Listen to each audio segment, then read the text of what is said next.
Sure, go on. All right, so got Zarina. We had a great conversation before. Female, the rational female. Don't. I was thinking about that name. You're kind of making other females sound irrational by that, but anyway. But No, it's something to aspire to. Every female should be a rational female. okay, interesting. I think I don't really want. Maybe it's part of the discussion that I was thinking of discussing, but I think women are different and have a speciality in their emotion, which is a different kind of subconscious rationality, I think. But it'd be an interesting discussion. So what I want to talk about is, do traditional gender roles maintain relationships? And I think there's a big comeback in traditional roles. There's trad wives.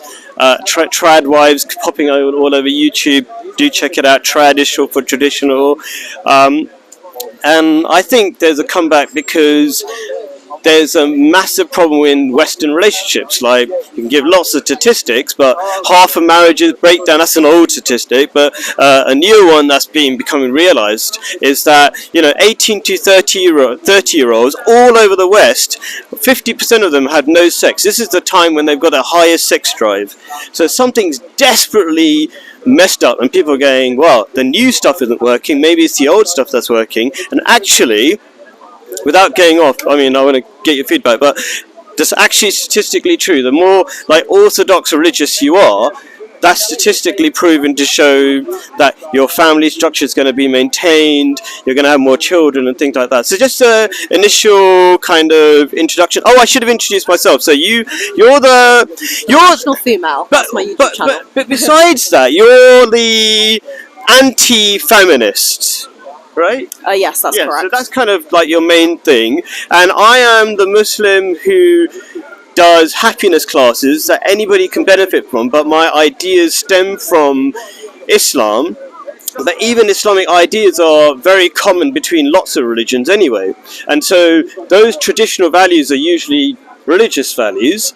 So if you're talking about Orthodox Jews and Orthodox Muslims and Orthodox Christians, they're the ones who have the most children, and because they're the most stable families.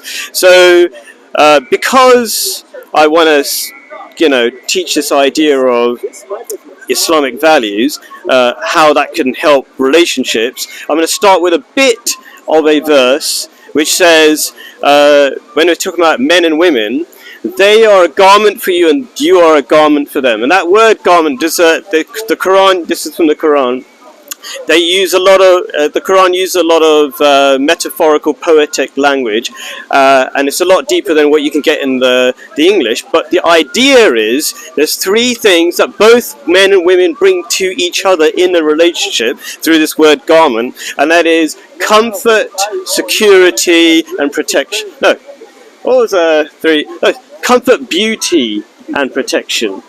Anyway, long introduction. Just what are your feelings about traditional roles and maintaining relationships?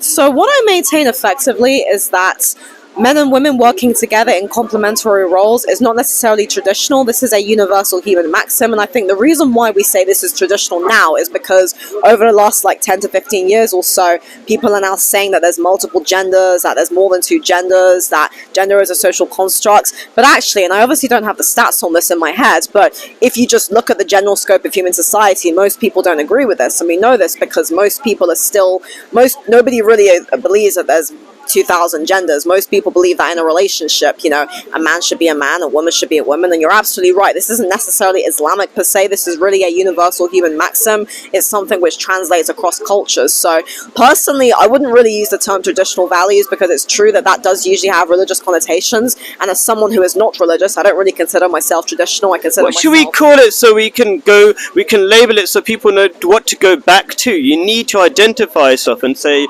that is the way. Do you know what I mean? You need to say this is a thing. So what do you want to call it? And should we really be against labeling it as something that that's religious, when it's only the religious people who are really holding fast to it, because it's the atheists who are mainly losing ground on this and conceding to it. It's the woke left that's mainly atheist. There's no religious people who are in the woke left. It's anti-religious, basically. So isn't it just to give the religious people their due and say, you guys got it right and you're the only ones who are really hanging on it, and that's statistically true?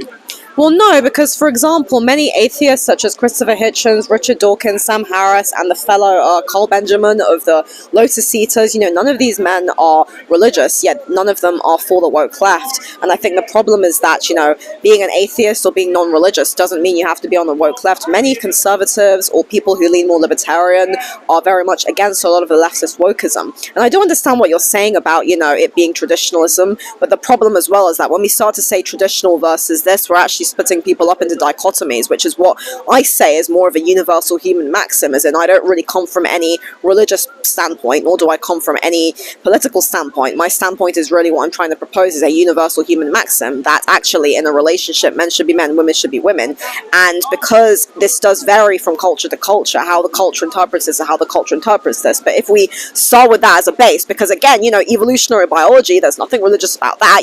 From a biological standpoint, a man is most likely to be the protector and the provider, a woman's most likely to be the carer and the nurturer. This is biology. This has nothing to do with religion. So I really fail to see how the need to bring religion into this. Again, of course, we are speaking from a different standpoint. But what you find fascinating as well is how, while you are religious and while myself are not religious, we can both agree that feminism is trash. That's a lot of the leftist. And I want to say I agree that we shouldn't be splitting people up unnecessarily. Like I said in the beginning, I want to invite people to these, essentially, they are universal in the sense that they make sense, and people automatically defaulted in realizing, oh yeah, a man is definitely a man and a woman is definitely a woman. You can't suddenly choose to be the other thing, right? Or you can't just choose to become a cat, which is what people are deciding realistically, yeah? And then there'll be a helicopter, and it'll be, and it's moving towards being a child, by the way. That's where we're moving towards. Pedophilia is a very big thing nowadays. So I do like the idea of not, and I didn't really want to make it about, this is, Islamic or traditional necessarily. What I actually wanted to focus on was letting people realize the benefit of being different. Because, and this is what this verse of the Holy Quran was basically pointing at. It said, they're a garment for you and you are a garment for them. You have something to bring and they have something to bring in terms of men and women.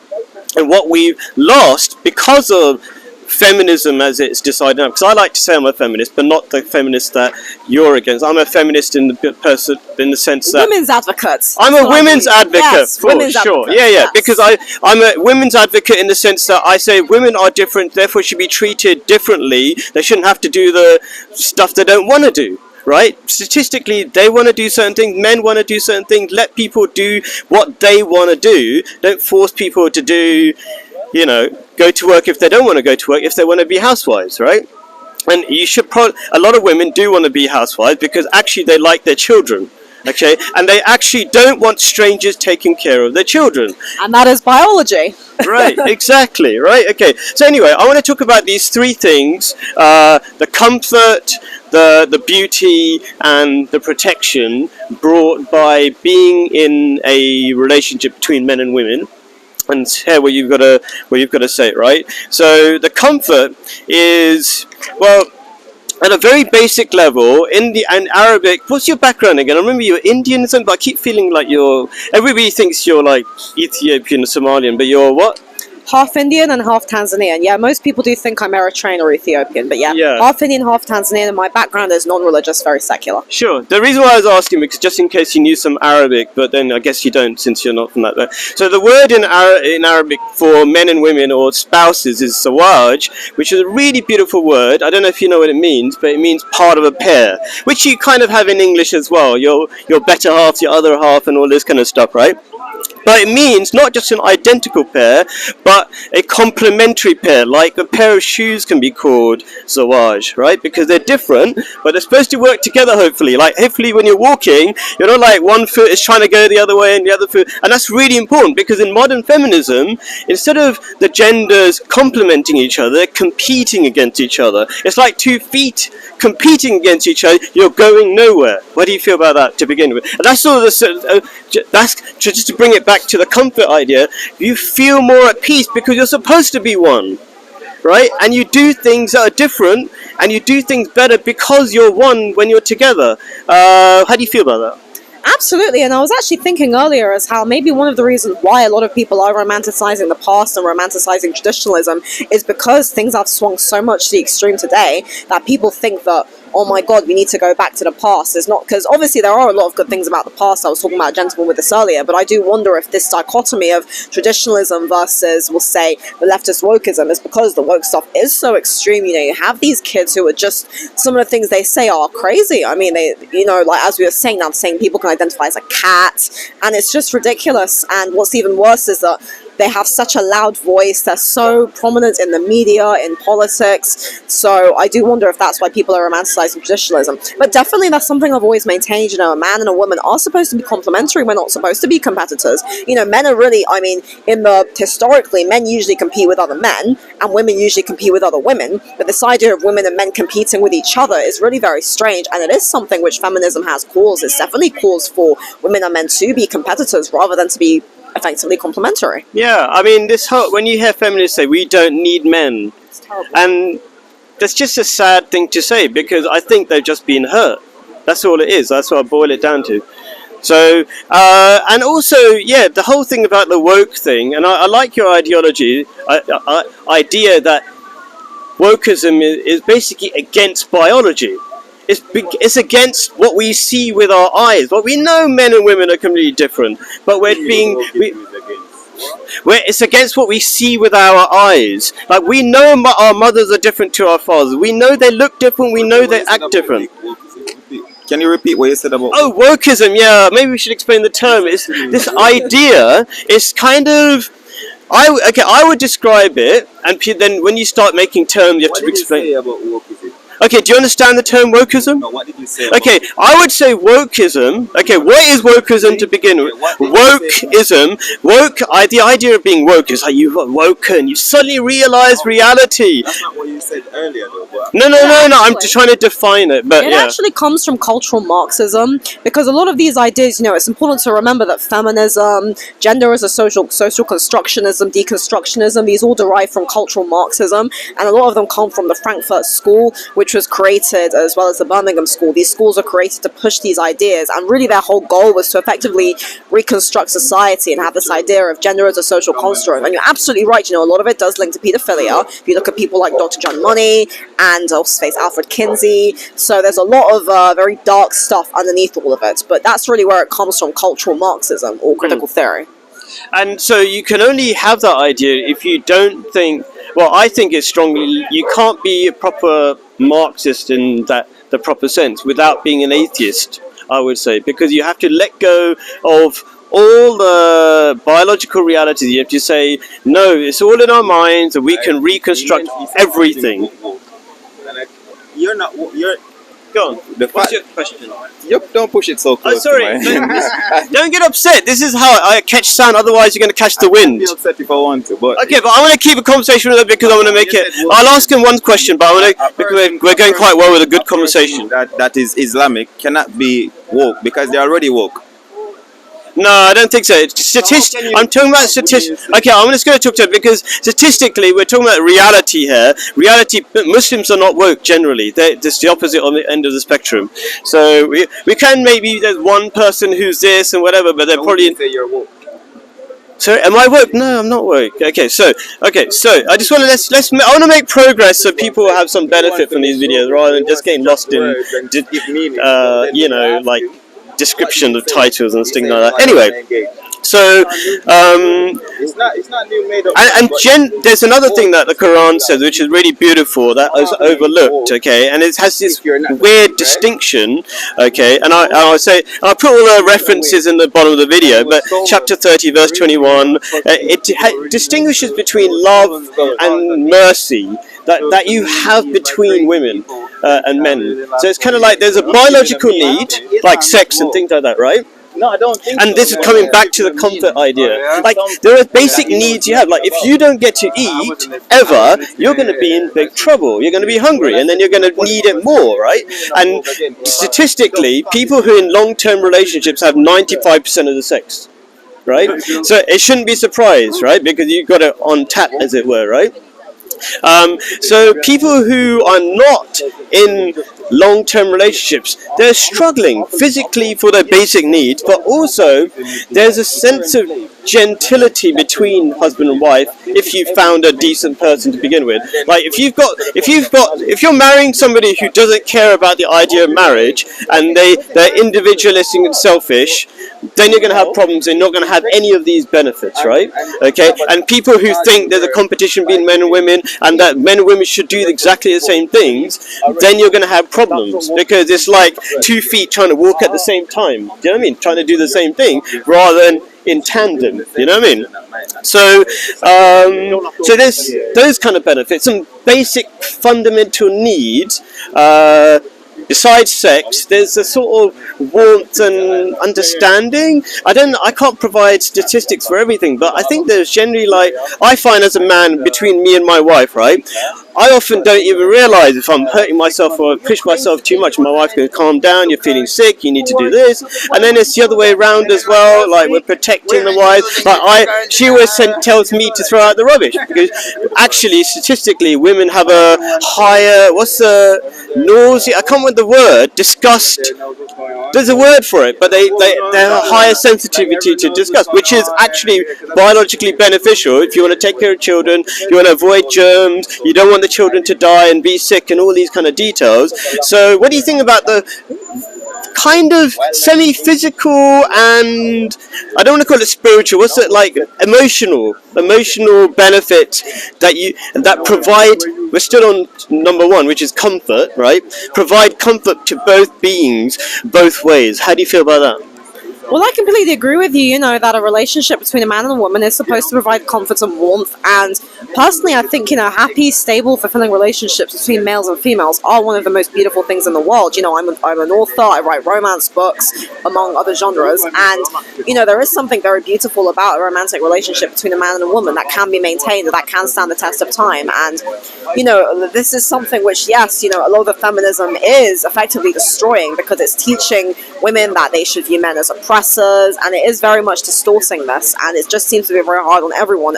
Going back to what you said earlier about a lot of the wokest leftists being atheist, again, I want to maintain that it doesn't really have much to do with atheism, because a lot of atheists or non-religious folk do oppose this. A lot of them are conservative or libertarian or liberal or apolitical, and they do not support this stuff either. So let's not try and make it seem like atheists are all endorsing this, especially considering... Isn't a Marxist thing essentially atheist? You can't be really a Marxist if you're religious, because they're antipathetic. What's the word? They're opposites. Well, yeah, but then you could very...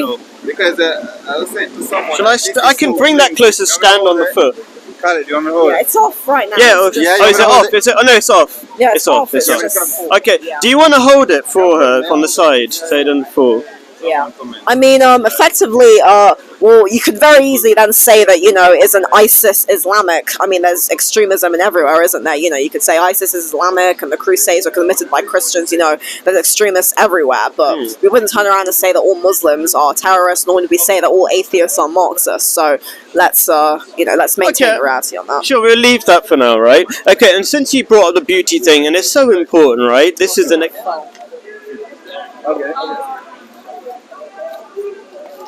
Okay, so the beauty element. How does I hear? There's one person over here, Simon over there, is talking, and he keeps bringing up the sort of the beauty of Muslim women. And there's different kinds of beauty, right? There's the overt, like wearing no clothes. I'm not saying you have. Talking about the extremes. You don't have to be Western and naked, but there are subtle kinds of beauty, is what I'm going to point at, right? Okay, and this is not just about Muslim women. This is about any married person. When you stay married, you have to be patient.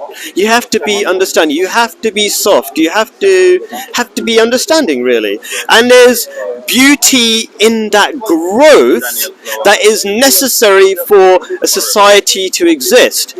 Okay, and nowadays you see all of, as singlehood is increasing as well, people they just get upset about every single thing. You disagree with a little thing, you're the worst person in the world, I don't want to talk to you. This is a very woke thing, by the way. Like, you probably noticed that when the woke brigade come here, they come with umbrellas and they come with megaphones with the sole idea of not talking. Just making noise. Just making noise. But they also say, I asked them, why don't you want to talk? And said, because we're right. That's not, what's the point of coming to Speaker's Corner, deciding you're right, and shouting down the other women who want to talk, right? So there's not beauty in that. I think that's a really ugly thing. You can't talk to people, you can't communicate, you can't share ideas, you can't be at one with other people, and being together between man and woman is the first bit of training, the first tiny circle of society, because after that you grow families, after that you can have a neighbor. But if you can't do one-to-one, you're in trouble. How do you feel about that kind of beauty, that growth that comes from being together between man and wife?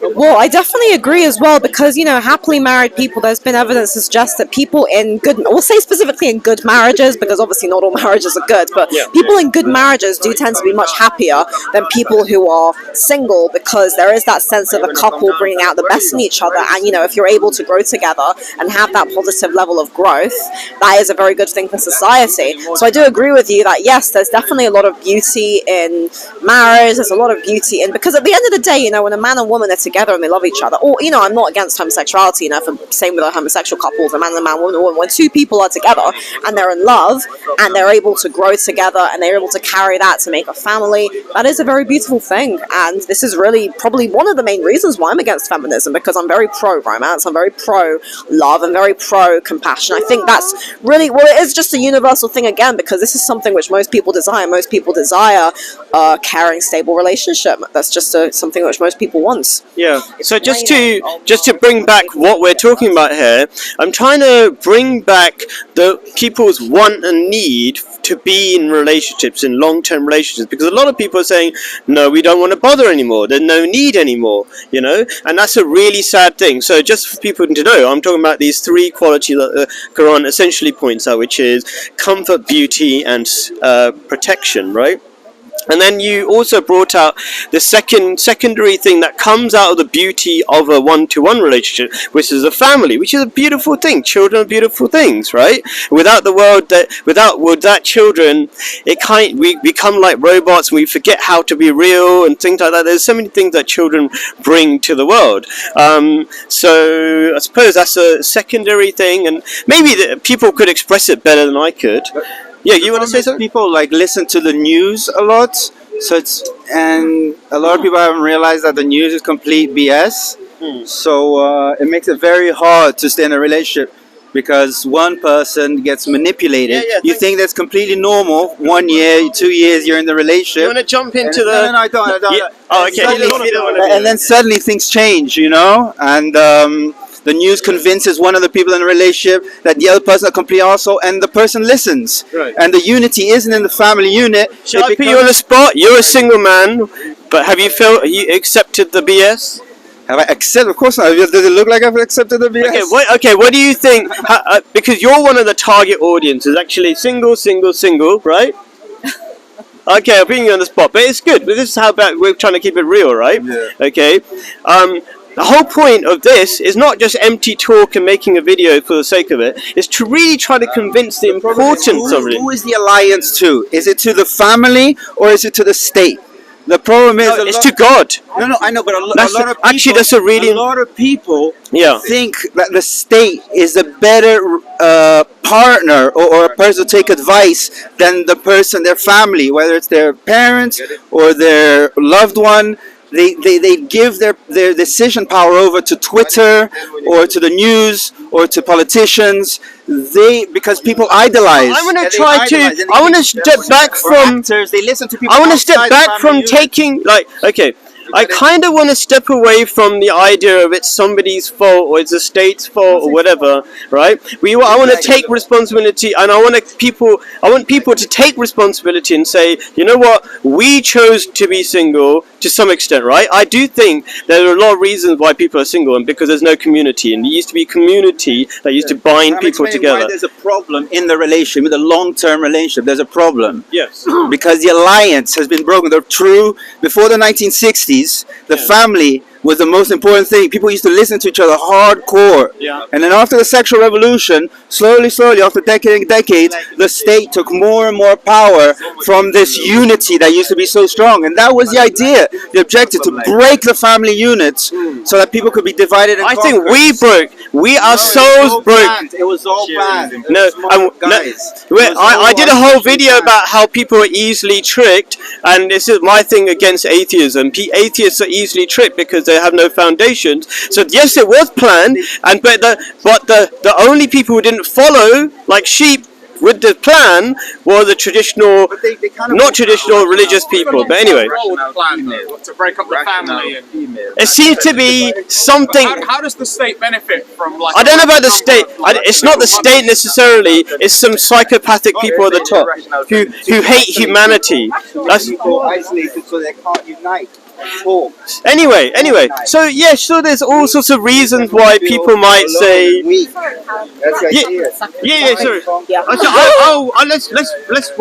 Let's wrap this up, because sorry, I got this. You know, I'm gonna just stick talking to you, right? Yeah, no, this is great though. I love your stuff. I love your approach, so calm and mature and not making fun of people. Okay, yeah, I hope so. But I might be a bit. I might point to the people where I think the source of the problems are, but I don't have to push it too much. Like I do think I'm not an atheist hater. I mean, I'm not atheist myself, but I know a lot of people are, because also I know a lot of atheists don't support the woke stuff. That's why I don't think it's fair to lump them into, you know, for example, the Carl Benjamin of the Lotus Eaters. He's very, very conservative libertarian, and he absolutely, you know, his whole channel, he completely just talks about all the problems. You know, I mean, even there's a lot of YouTubers, I can also Douglas Murphy as well. Murray, yeah. Douglas Murray, was it? Yeah, Douglas Murray. He's a gay atheist dude, and he doesn't approve of this stuff. So I think there are a small group, but relatively, I'm talking about in terms of percentages and who are following, who are the groups that are following it mostly. It's not the religious, you know, and it's actually anyway. But okay, so I want to. There's the beauty of, you know, growing as a human being when you commit to a relationship, you work in. I love how Jordan Peterson talks about this. He says, like, it's the pressure of sticking together. If you are ready to walk out of a relationship, you can never learn anything, right? And then there's the offshoot of more beauty, which is the family, and then I would say society comes out of that. That's why we have broken societies at the moment, because we have broken relationships, which lead to broken families. It just keeps going all the way through, okay? Just a little bit about beauty, right? And then protection. So I want to talk about a few levels of protection. One is, and again, it's both ways. And first of all, is sort of sexual immorality, right? So as I said before, people who are in long-term relationships have all the sex, 95% of the sex, right, in society. I mean, there are people in sexless marriages as well, of course. Yes, that's true as well. But I'm talking about still, it's important to put those percentages together, but still realise that despite that, they have 90% of the sex, right? 95% of the sex, sorry, right? Is it ruining your channel? Saying the word sex. Okay, so intercourse. I want to make it go on his channel as well, right? So, okay, so that's intercourse, sexual morality. I don't know. You can't say intercourse morality. I'm not sure if there's a word. Okay. So just the word that you want. Okay, yeah, and so let's like to support that statistic. A lot of people now know that like 18 to 30-year-olds, despite being at their like highest peak in terms of sexual interest and libido, they're not having sex. 50% of them have not had sex for the last year. So this is a very common and big problem, and it's going to lead to a lot. I imagine most of them are men as well. I imagine it's largely males, because it's obviously harder for young men to have sex, and because as well there's a large availability of sex now with apps like Tinder and that, but it's usually only a minority of men who are actually women are actually having sex with.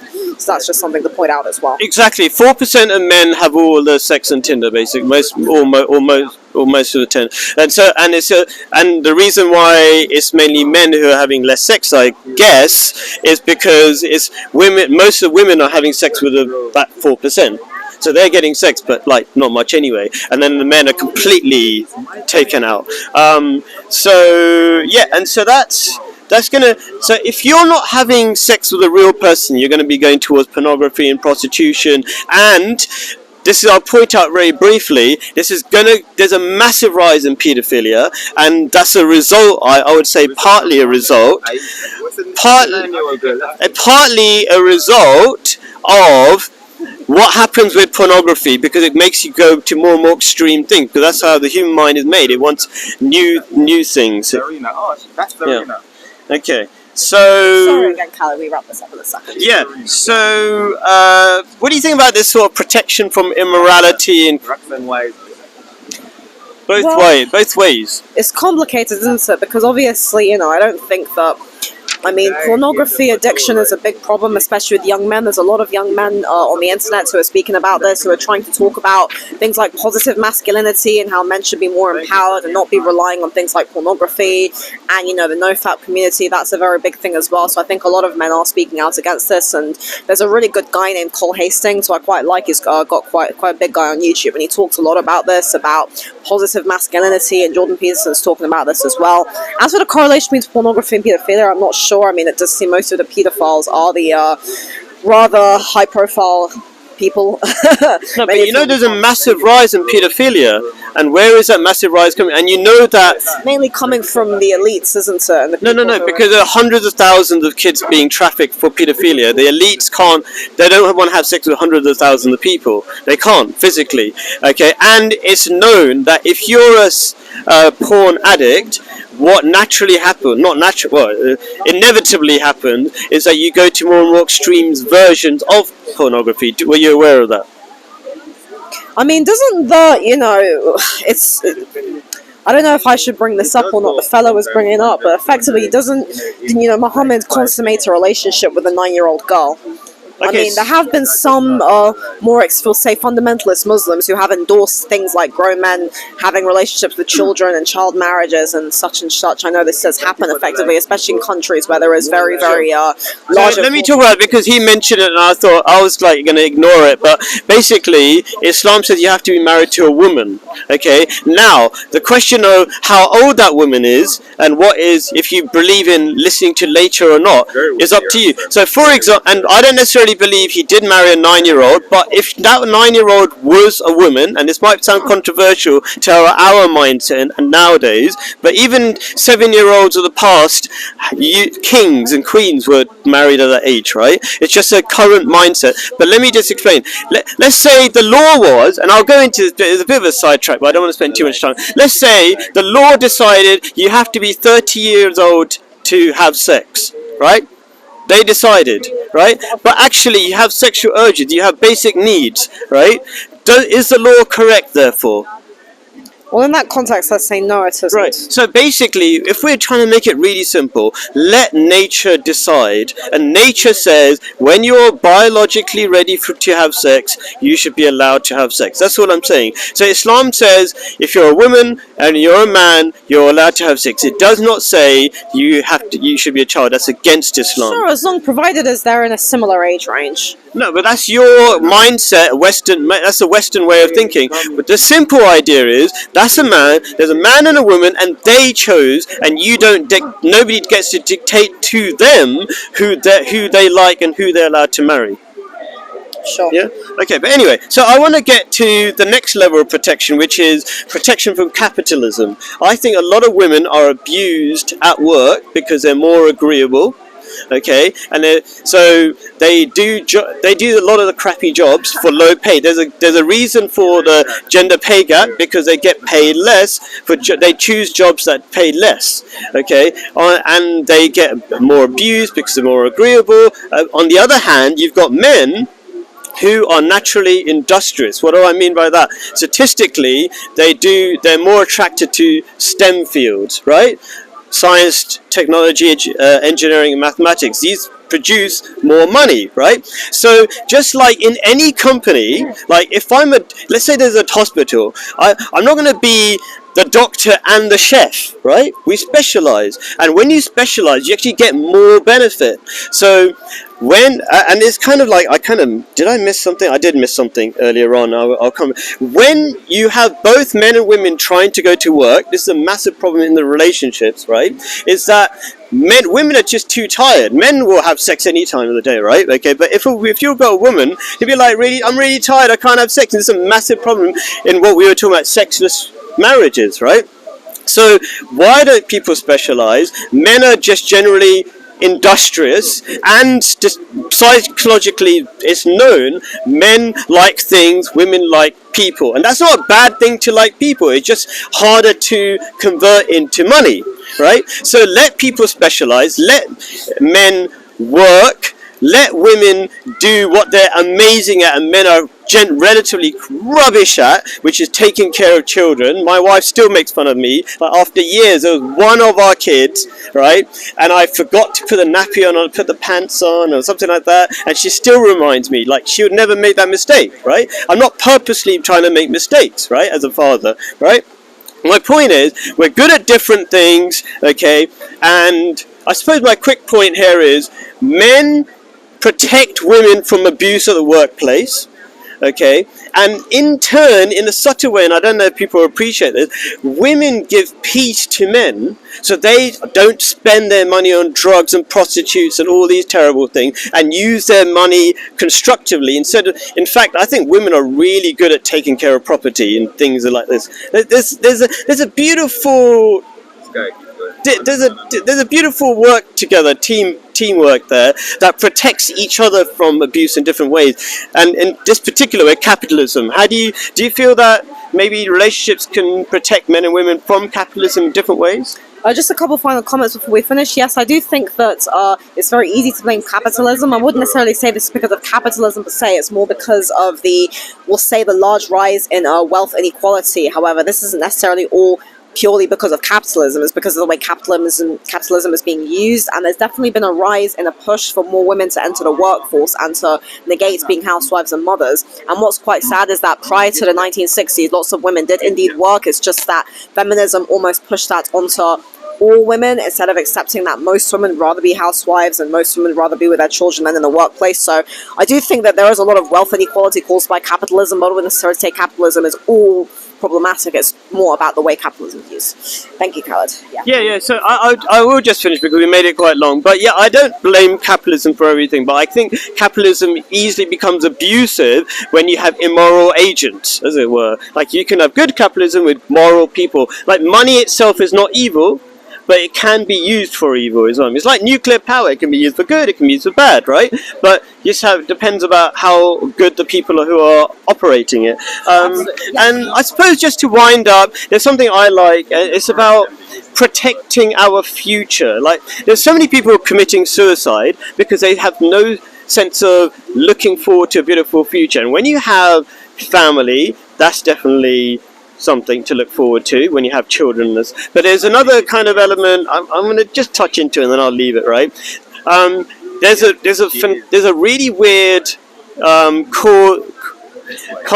domino effect of women going to work and not cooking food, and that is the rise of frozen food and industrialized food. Okay, in the 1950s, when women started working, they stopped cooking, and that caused unhealthy food full of preservatives and chemicals and whatever, and it started off a domino effect of frozen and unnatural food.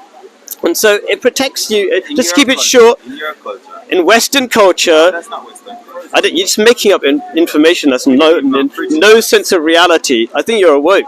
Okay, so that's typical woke. Like say things based nothing on reality. Okay, so it's not my culture. It's the opposite of my culture. My culture, my religion. Until she's bored. Yeah. Anyway. Mike. I should ignore the hecklers. I'm not used to anymore. Anyway, so hecklers are when you provide Fine, nothing I just need useful. to start engaging. Yeah, sorry, yeah. But I So do anyway, appreciate what do you think about that? What do you think about this kind of protecting your future with healthy food and protecting the environment and all this kind of stuff? I mean, yeah, obviously, I completely agree that there's a lot of And problems regarding food. The problem is that's a much larger No, I mean conversation. that kind of necessarily happens in a traditional relationship when somebody's actually got time to make food and the home, the woman. How do you feel about I mean, the that? refrigerator was invented around the 1950s. There were a lot of kitchen appliances that were invented in the 1950s, which did make housewives' lives a lot easier, and we should be very grateful for these things. I mean, again, these appliances were invented to help make lives easier for males and females. So yeah, I do agree that these But are. what I mean to say is nowadays hardly anybody cooks in the Western world. I'm not going to push this, but just to put things in context, it's only traditional families is where they've got the mother at home who's got the energy left to cook. It's not like just having the ability, the conveniences, the tools. You need the time and the energy. Andy. Sure, I need to start. Okay, thank you very much for your time. Appreciate it.